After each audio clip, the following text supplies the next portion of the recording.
টানা কানের দুলের টিউটোরিয়াল আজকে শেয়ার করব তোমাদের সাথে। তো আগেই আমি হচ্ছে ৩টা চেইন কেটে একদম পারফেক্ট করে সবকিছু রেডি করে নিয়েছি। এগুলো হচ্ছে পিন, আর সাথে আমাদের টার্সেল, আর আমাদের কিছু করার জন্য যে হাতিয়ারগুলো আছে, নোজ পিলার, কাটা পিলারগুলো দিয়ে আমরা কেটে সবকিছু রেডি করে আগে পুঁতিগুলো সবকিছু রেডি করে নিয়ে তারপরে হচ্ছে কাজ করলে সবচেয়ে সুবিধা হয়। মানে এক একজনের কাজ করার সিস্টেম এবং টেকনিক এক এক রকম।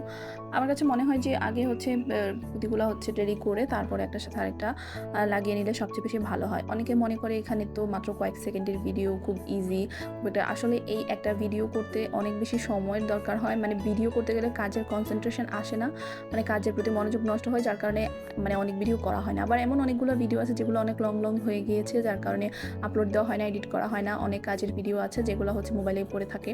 তো যাই হোক, এটা একটা আপুর অর্ডার ছিল। এটা হচ্ছে চট্টগ্রাম থেকে। এটা আমার মানে রিপিট কাস্টমার। আপুর সেটটা ওনার অনেক ভালো লেগেছে, যার কারণে বললো যে আমিও হচ্ছে এটা অর্ডার দিব। তো যাই হোক, এই হচ্ছে এটার ফাইনাল লুক। এটা হচ্ছে দেখতে খুবই সুন্দর। পরবর্তী ভিডিওতে পুরো টিউটোরিয়ালটা, পুরো সেটের ফাইনাল লুকটা আসবে। এখানেও বেশ সুন্দর লাগছে। এখানে অনেক কিছু কাজ করা বাকি আছে, এটা জাস্ট আমি রেডি করে রেখেছি। তো এটার ফাইনাল লুকের জন্য দ্বিতীয় ভিডিওর জন্য অপেক্ষা করতে হবে। তো সেটার মধ্যে পুরো ফাইনাল লুকটা কেমন হবে সেটাই দেখা যাবে। আশা করি আপনারা দেখবেন। থ্যাংক ইউ সো মাচ, আমাদের পেজের সাথেই থাকবেন।